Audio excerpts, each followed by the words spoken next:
Fix it and I'll marry you. Lauren Voss tossed the line across the glass boardroom like it was a joke she could afford. The room laughed, careful laughs, the kind people give to power. Darius Cole stopped in the doorway with a trash bag in one hand and a wrench in the other. Black man, early 30s, blue work shirt, white apron stained with old grease. He looked like he'd wandered into the wrong universe. The prototype sat on the conference table. A massive AI-guided engine core, polished metal wrapped with sensors and red cables. It hummed, hot and stubborn, like it hated being watched. Lauren, white woman, early 30s, hair in a tight bun, purple blouse tucked into a beige pencil skirt, stood beside it and pointed at Darius like he was part of the equipment. "You smell like motor oil," she said. "Perfect. The janitor can take the blame when this thing dies again." A few executives in suits and lab coats laughed louder. Someone lifted a phone. A tripod camera blinked red. Lauren tapped the engine casing. 6 weeks.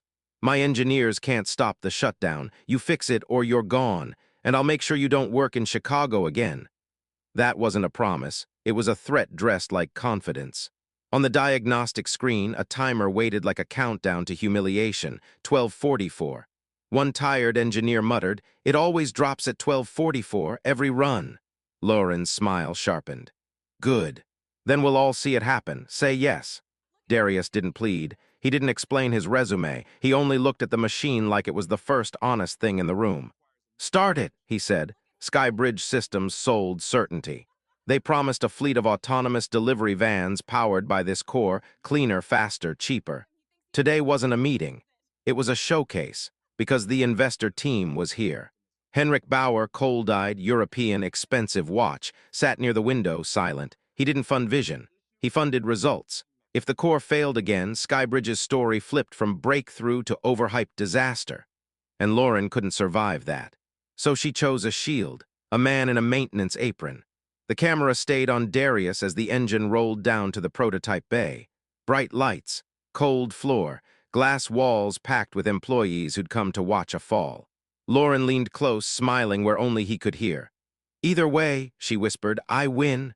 Darius didn't look at her. "Start the engine." The core roared to life. Graphs danced. The timer climbed. Lauren spoke to the camera like a host. Real leadership under pressure.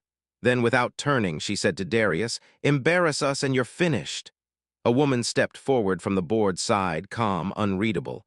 Dr. Evelyn Park, the technical advisor. The one person in the building who didn't need Lauren's approval. "This needs oversight," Dr. Park said, "not theater." Lauren's eyes tightened, then she waved it off. "Fine.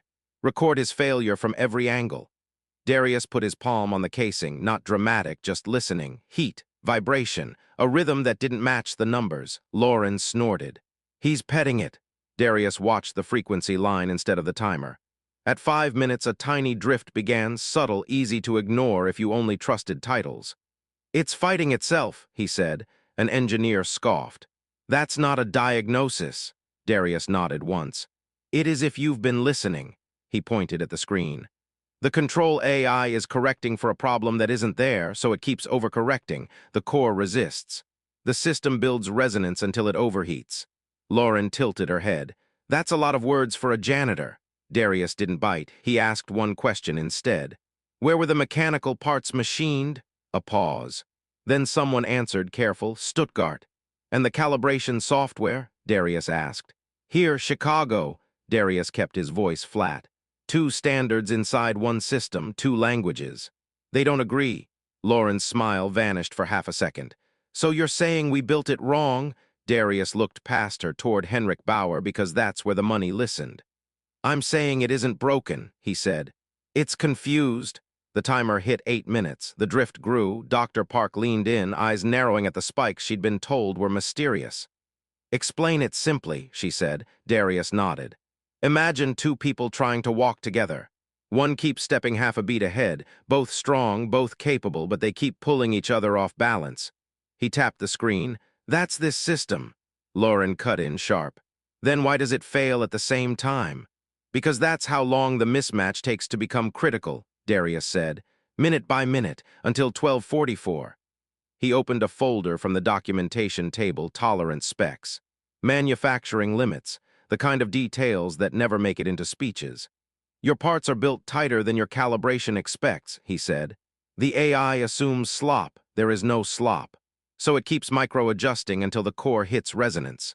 Lauren forced a laugh. So what, we rebuild everything? No, Darius said. That single word changed the air. He reached into a parts drawer and held up something small, almost insulting, next to a multi-million-dollar prototype. A tuned vibration dampener, he said. A resonance buffer. It sits where the drift feeds back into the AI. Lauren stared like he'd offered a bandage for a gunshot. A cheap puck fixes my crisis.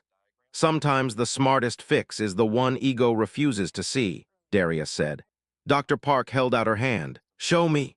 Darius installed it in minutes, no performance. Just steady hands and certainty earned the hard way. He stepped back. Run it. The timer reset. The camera stayed on.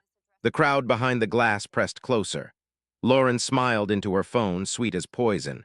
This is where he fails. The engine started, the graphs moved, the timer climbed. 2 minutes, 4, 6, Lauren whispered, don't get excited. It always behaves early. 9 minutes, 11. The room went quiet like nobody wanted to breathe wrong. 12 minutes. Darius watched the frequency line, Dr. Park watched the drift. Henrik Bauer watched Lauren. 12:40. 12:41, 12:42. Lauren's mouth opened, ready to grab control with a sentence. 12:44, nothing happened, no spike, no shutdown, no emergency message. The core ran smooth, like it had been waiting for permission to be itself. Dr. Park's voice cut through, sharp and certain. We're past the failure point, no thermal surge. An engineer whispered, that's impossible. Lauren snapped, too fast. Not enough, full integration, power the van. Cables connected. The autonomous test van woke up, GPS, sensors, mapping. It rolled forward, steady and precise, like the whole company had been lying about what was possible.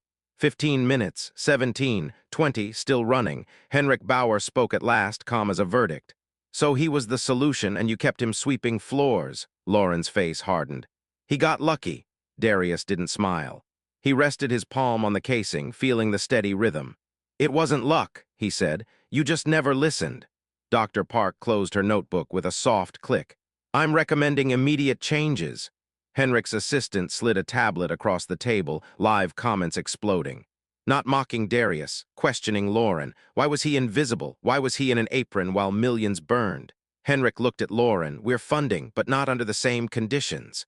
Lauren's eyes widened. Excuse me? Our expanded commitment has one requirement, Henrik said. Darius leads integration. It landed like a slap. Lauren forced a laugh. You're giving a facilities guy my program? Dr. Park didn't flinch. You reduced him to facilities. That was your choice. Lauren searched the room for allies. The engineers stared at the floor. The executives suddenly found their shoes fascinating. Because the camera that was meant to record a man's humiliation had turned into evidence. Lauren tried to reclaim the air. This is my company. I decide. No, Dr. Park said, calm and lethal. Not after what you just did. Darius didn't celebrate. He didn't take a victory lap. He simply stood there while the engine cooled and the room rewrote the story around him. By the end of the day, his badge changed. Lead diagnostics engineer. And Lauren Voss, still in her purple blouse, still expensive, still standing, but no longer in control of the frame. Because when you try to destroy someone in public and they succeed anyway, the world stops asking if you're embarrassed. It starts asking what else you've been hiding. And this time, the cameras were already on.